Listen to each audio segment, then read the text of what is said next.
Chào các bạn, video này thì mình sẽ chia sẻ với các bạn cách muối dưa cải củ. Thì với cách muối đơn giản này thì sau hơn nửa ngày là các bạn ăn được nhé. Cải củ muối thơm, giòn, không hăng, nước muối vừa vị và không uống váng.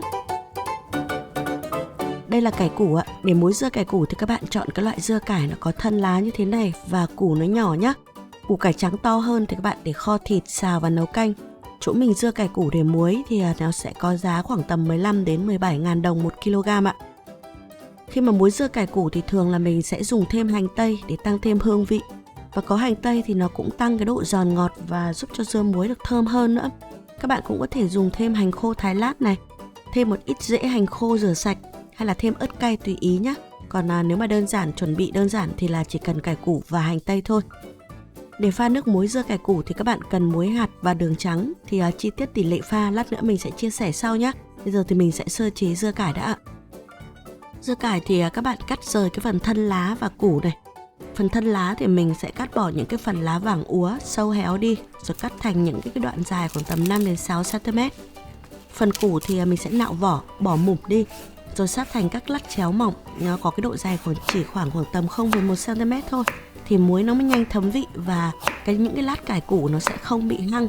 Cứ thế thì mình sẽ sơ chế hết số cải củ đã chuẩn bị nhé. Thật ra khi mà muối dưa ấy, nếu có thời gian và điều kiện thì các bạn phơi nắng dưa cải trước khi muối thì nó sẽ giòn. Nhưng mà trước khi phơi thì các bạn nên rửa sạch và cắt bỏ những cái phần lá sâu úa đi rồi hãng phơi nhé. Bởi vì khi phơi thì những cái phần này nó sẽ gieo lại và nó bám vào nhau thì rất khó. Sau cái lúc mà các bạn phơi xong ấy, mình rửa ấy, thì nó rất khó để sơ chế sạch lại. Còn riêng đối với dưa cải củ này thì các bạn muối luôn thì không cần phơi, cũng nhanh ăn được lắm, cũng giòn và vàng nữa. Cái phần hành tây ấy, các bạn thái muối cau có bề ngang khoảng tầm 0,7 đến 0,8 cm là phù hợp nhé. Và cái phần dưa cải củ và hành tây này sau khi sơ chế thì mình sẽ đem đi rửa sạch lại đã.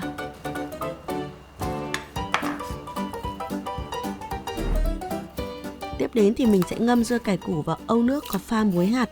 Mục đích là để làm sạch và khử bớt hăng đi.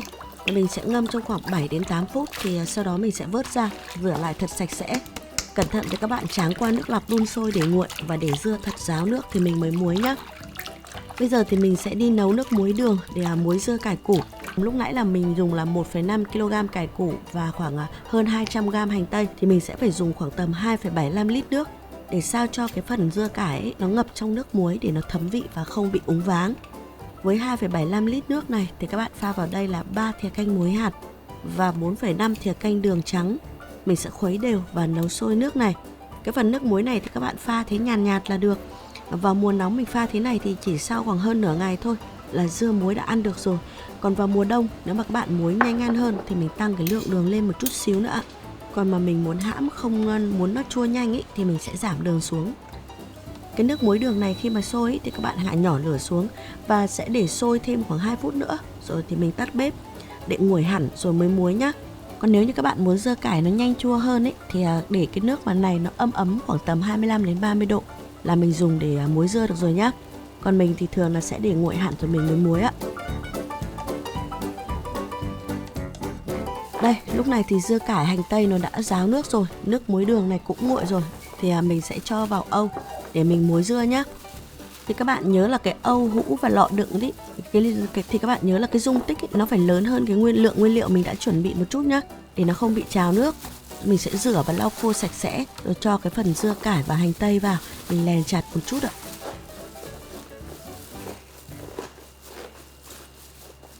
Cuối cùng thì sẽ đổ cái nước muối đường lên trên. Mình dùng nan, đĩa hoặc là cái bát to mình lèn lên trên cùng để đảm bảo dưa nó luôn ngập trong nước muối. Và sau đó thì mình sẽ đậy kín nắp hộp và để nơi thoáng mát nhá.